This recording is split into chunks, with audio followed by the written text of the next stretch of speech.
And we are back, but this time we are not going to be doing a franchise mode. We are going to instead be talking about my wish list of improvements that I believe should be made for the release of FHM 9. There is quite a bit to go over here, so let's get right into it.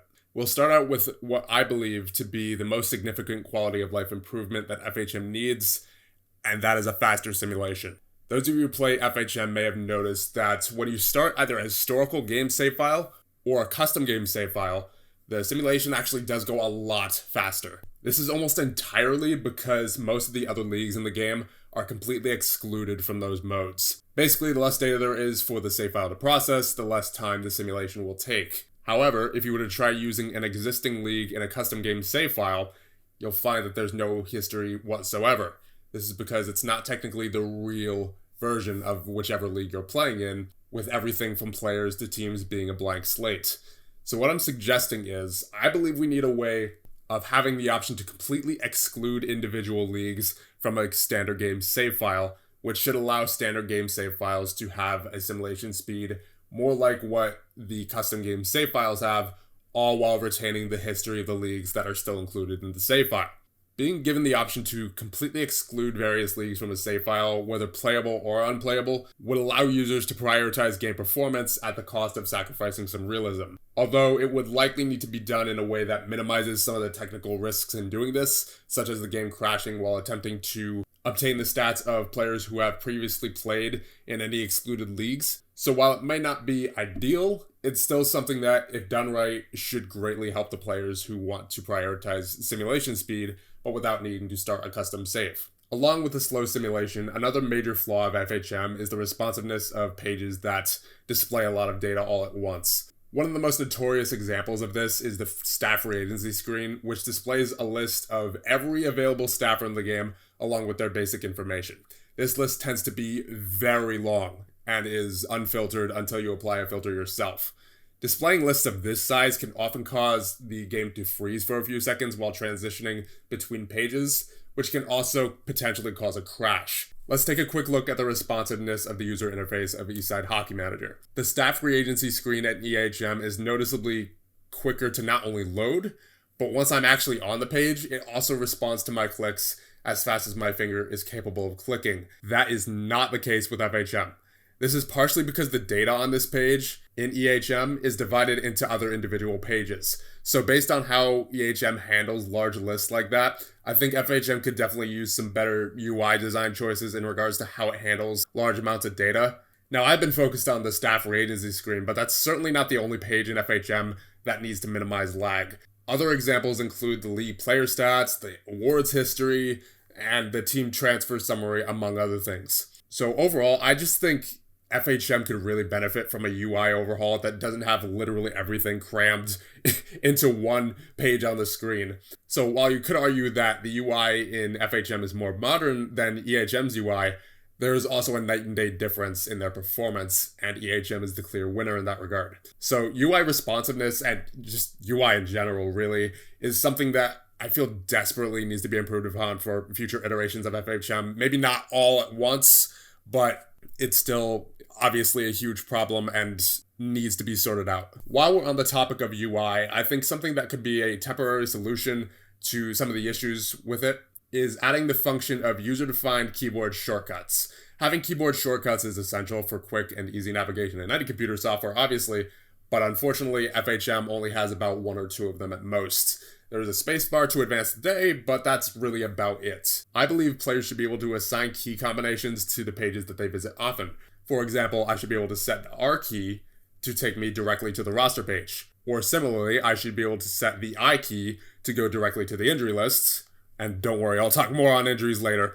That is a huge topic of discussion in this video. But with how many different screens there are, with how many clicks it can often take to get to a specific screen, I think this is something, in my opinion, should be a priority to include in FHM 9. Using filters is basically a necessity when playing FHM, particularly when you're on screens with large amounts of data, such as the free agency screen or the draft screen. However, there's far more information on player profiles than what is available to us on the filters. You can currently filter players by categories such as age, ability and potential, position, nationality, league, and scouting level, among other things. But there's a lot more that could potentially be added there. For example, there's no filter for height and weight, handedness, local or international popularity, years contracted, salary, waiver eligibility, major and supplementary roles, or special abilities. And honestly, there's probably even more to that list that could be added, but those are the things that I most often find myself wanting to filter out but can't. Something else about filters is that the filters reset every time you switch to a different page.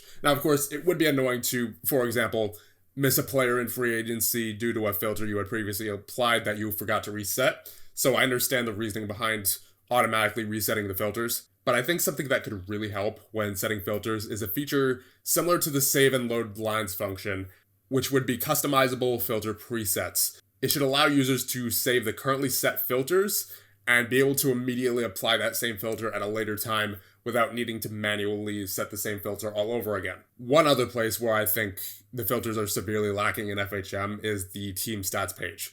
In fact, there's only one filter for this screen, and it's just whether you want to see the entire league or either one of the two conferences. And I think at the very least, you should be able to filter by division. But I do think filters for the various stats such as goals for and goals against per game, power play percentage, etc. should all be available on a team stats filter button. While we're on the topic of the team stats screen, I have to say, I do find it a difficult screen to read, mostly because there isn't a whole lot of separation or contrast between each team's entry. Currently, the way FHM 8 is, if you hover your cursor over a team, the color of the font will change very slightly. But in terms of contrast, that's about it. Now, obviously, if you're looking at the team on the very top or the bottom of the list, it's easy to find their respective stats because you know exactly where to look. However, if you're looking at your team that's somewhere in the middle of the list and you have to look across the screen to see, for example, what your penalty kill percentage is, you could easily mix up the numbers and mistake your team's penalty kill percentage for the teams that are either directly above or below them. At least for me, this is something that happens quite often, so I know I would appreciate a slight redesign of this screen to look something more like the league player stats screen, which not only has clear separators, but it also clearly defines and highlights the row that your cursor is hovering over, making it much easier to identify which stats belong to which player. And while we're talking about the team stats screen, there is actually a bug on this screen that I found while coming up with the script for this video. You'll notice that when I go from the league player stats screen directly to the team stats screen, the player position filter does not entirely go away. It is grayed out, so it's not like the user could even attempt to use it, and therefore it shouldn't be game breaking, but I thought I'd point it out nonetheless. Franchise mode can be extremely complicated and daunting for new players who are trying to get invested into it, but have no idea where to start. Upon creating a new standard save file in FHM8, you'll go through an initial setup, all of which is explained pretty well. But it's what happens when you actually start playing the game that is a problem, and that's nothing. There's no prompt that says, would you like to view a tutorial on getting started in FHM, or anything of the like. And for a game with so many different things to do and check out right off the bat, it's pretty likely that the average new player, having nothing to guide them through the basics, would probably get overwhelmed and give up after a little while of trying to figure out what it is they need to do, and would more than likely never play FHM again. So having a tutorial system would not only help new players get up to speed quicker, but it could also be used to explain various changes from not only the previous game, but whatever the previous update was, as well as explain new features to not only new, but returning players as well. A recent addition to FHM was the live 2D game viewer. It was a nice addition to the FHM series, but there are several areas where it still feels like it needs a lot of work. One thing in particular that stands out to me is the unsortable player list for each team, which currently forces sorting by player number. I think it would be nice to be able to sort by any of the categories currently shown, and I also think that the players currently on the ice should be grouped together at the top of the list, like they are at the classic viewer, instead of just highlighting the player names like the 2D viewer currently does. Something I've noticed actually pretty recently that the classic viewer does, but the 2D viewer doesn't, is it displays each team's power play and penalty kill numbers respectively whenever a penalty notification is displayed. It's a small detail, but I think it would really help to include in the 2D viewer, particularly when the player is acting as the head coach, because having information like that displayed right in front of you could potentially help you decide whether to start the power play with your first or second unit on the ice. On the visual side of things, it's not very appealing when you go into full watch mode in the 2D viewer and you notice that the players are just rounded square shapes with their number in the middle. Besides not being very pleasing to look at in general, there are some other flaws that come with this design.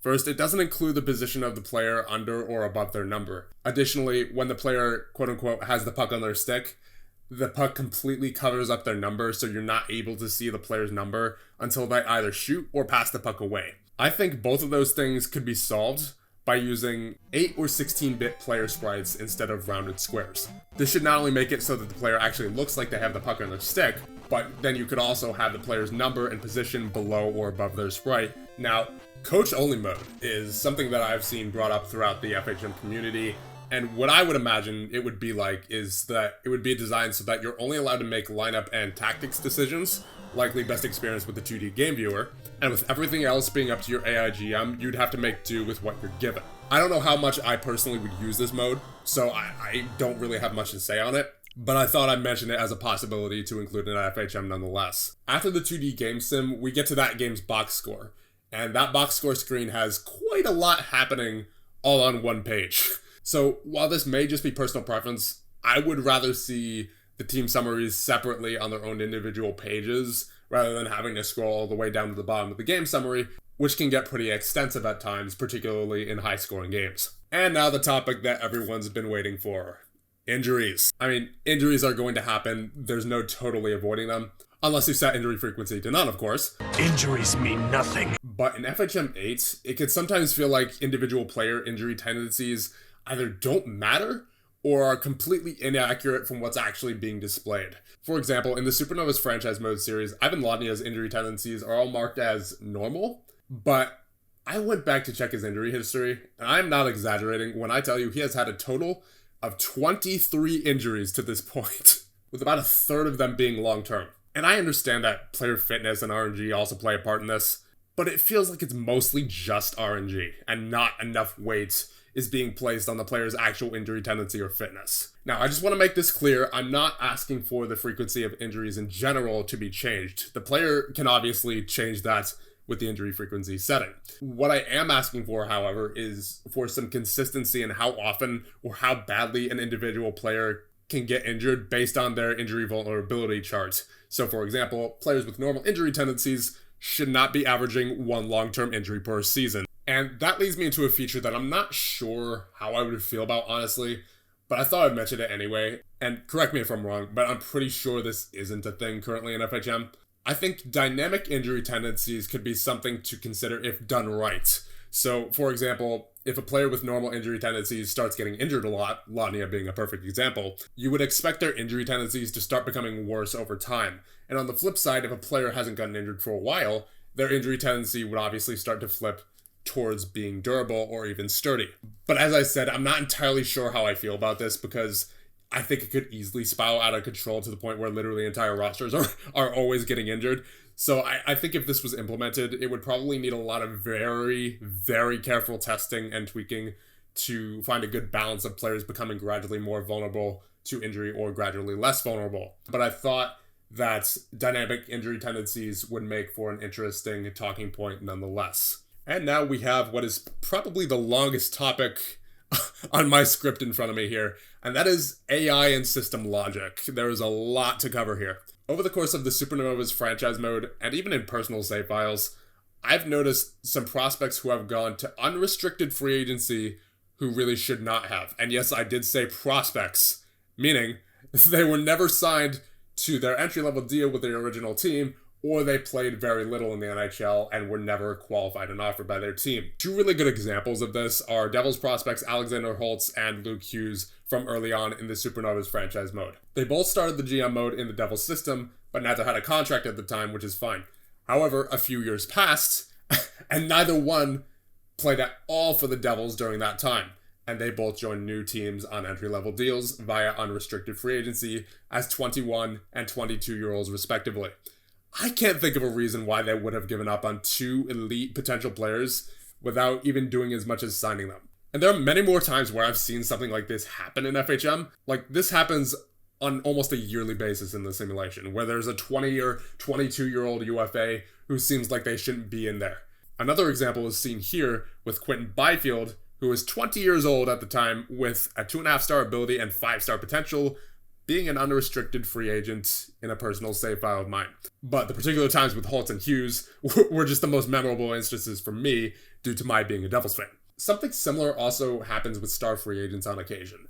Now, this might just be as a result of no teams having enough cap space to sign those star free agents, but I do notice that sometimes 4.5 or even 5-star players in their prime can go unsigned throughout entire seasons unless I sign them myself. A perfect example of this happened in a personal save file of mine, the same save file which Quentin Byfield was a free agent, actually, the same offseason, actually, where Nathan McKinnon went unsigned. And I can't imagine that there would be no AI team interested in clearing up cap in order to sign a star free agent who would greatly improve their team. And to be honest, I'm not really sure what you need to do to fix issues related to AI logic. That's just not my thing. I just know that these are both huge problems that happen way too often, and in my opinion, they should prioritize ironing out these issues in FHM 9. Another area where I would like to see the logic of the game improve is with the mock drafts. I know mock drafts are never supposed to be entirely accurate, and that's a good thing. However, there are a lot of times where the draft has strayed insanely far off of the mock draft, even in the first round. To list off a few examples from a personal save file, Matt McGroarty, with a 3-star potential who was ranked at number 173 on the mock drafts that year, was taken at number 10 by Minnesota. Tyler Duke, who has a 2-star potential, was ranked at 120 and went at number 15. Jake Furlong, who was ranked at number 159 and had a 2.5-star potential, went at pick 22. And then there were 2 goaltenders, both 3-star potential, who were ranked at 165 and 220 respectively, who were instead drafted at picks 26 and 28. They were not even the best goaltenders available at that point, as seen by Topias Lainanen, with a 3.5-star potential and overall better attributes. He was taken at number 30 while being ranked at number 34. And on the flip side of things, Jeremy Wilmer, who has a 3-star potential and was ranked at number 24, fell all the way down to pick number 128, where I selected him because at that point, he was by far the best player available, hands down. And who knows how much further he would have fallen if I wasn't the one to eventually take him. This is all in the same draft, by the way. Now, I know the draft is supposed to be somewhat unpredictable and that mock drafts are never completely spot on, but it was slightly ridiculous for every pick I just mentioned to be so far off base from what the mock draft predicted. It'd be one thing if that kind of thing only happened in the later rounds where there's less separation between most of the players, or if there were players that managed to jump or drop somewhere between 20 or 30 picks, but it happens in the first round constantly, and with players who will jump anywhere between 100 to 200 picks earlier or later than they're projected to go. It makes it seem like the AI control teams just reach into a hat and pick a name at random, and they just go with it regardless of the player's ability or potential or mock draft ranking. And I get it, sometimes the draft in real life can feel random as well, but like it's just, like I said, it's just so far off base that it's frankly unbelievable. Speaking of the mock draft, another thing I would like to see added to the mock draft screen is a comparison of the mock draft versus how the draft actually went. So for example, if you were to have projected pick and team where a pick currently is on that screen for where the game expects them to go, and then next to it, you could have something like real pick and team, so you could easily compare the projection with the real results when they're actually taken. Of course, a list of drafted players is available for you to look at, but that list does get pretty long and it can be a pain to find where a particular player was taken if you need to scroll back. So for me personally, I think that would really add to the draft day experience if that were included. One more AI-related addition that would really bring FHM to the next level is AI counters to trade offers, as well as the ability to inquire about a specific package and what it would take to make that trade for that package work. These are features that I really like in Eastside Hockey Manager because, as you would imagine, both of them can make trades a lot less time-consuming, not to mention the fact that negotiation is a big part of making trades in the real NHL, so counter offers would make it feel more like a real trade discussion. And perhaps on trade deadline day, or on other key days where getting a deal done right away is crucial, counter offers can be made right on the trade offer screen after the initial offer is submitted, instead of waiting a few days for the response message. Alright, now moving on to just miscellaneous changes that I don't really have much to say on, but I thought they were changes that deserve some attention in this recording anyway. In a recent episode of the Supernovas franchise mode, Braden Yeager got suspended during the playoffs, but I had no idea what for until I checked the game log and looked at the penalties. So if possible, I'd like to see the cause of suspensions mentioned in the news articles of each suspension, as well as when you hover over the suspension icon on the roster screen. Because to me, it just feels weird when you get a message saying that your player was suspended, but it doesn't tell you why. Something else I'd like to be able to do is set 3 alternate captains when there's no captain on the active roster. I know it's not much, but I think this is a change that would add to my immersion if it was included.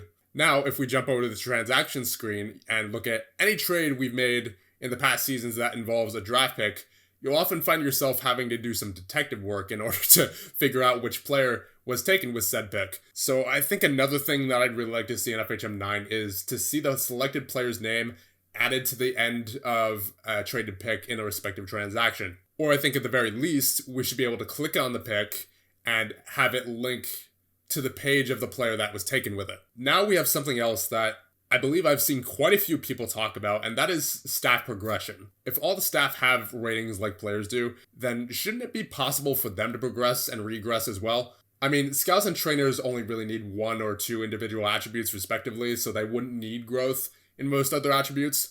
But coaches usually require several attributes to be serviceable at the NHL level, and a lack of a progression system for them can sometimes lead to a lack of coaches with good ratings once most of the good ones have already retired when you're a solid 15 or 20 years into a save file. And your options at that point for hiring coaches are not usually great. So I know that's something I definitely want to see. And now something else that was recently added to FHM, special abilities. Special abilities were obviously intended to be extremely rare. But what I would like to see is for players to have a slight chance at gaining special abilities as they progress throughout their careers. FHM, as it is now, does not have special ability development. You either have one or you don't. And it feels weird when a drafted player eventually gets key ratings into an elite tier and, for example, has consistently been on pace for 75 plus assists for the last 3 seasons, but has no special ability in passing. And who I'm referring to in this instance is actually Connor Bedard of the Supernovas franchise mode. Obviously, we don't have him on our team, but he has had 75 plus assists in the past 3 seasons, yet he doesn't have any special ability in passing, or much less any special ability. So it feels weird that he is probably far and away the best player in the league right now, at least in that save file, but yet he has no special ability, and so that should just about do it for my personal list of changes I would like to see implemented into FHM 9 or just future iterations of FHM in general. However, there are a couple of comments that I've received either on other videos or on my recent community posts, and I thought I would show them on screen now. There are some good ideas from these that I wouldn't have even thought of, and I want to make sure they were part of this for some visibility. There were also some ideas from the comments that I had already typed down on the script for this video, but I think this just reinforces how some of these changes are very much wanted and or needed for FHM 9. I know it might be a little too late for the devs to include the majority of the suggestions from this into FHM 9, but even so, it never hurts to have more ideas in store for the future. And so that'll just about wrap things up here, and I will be looking forward to seeing what FHM 9 has in store for the franchise mode community. See you all in the next one.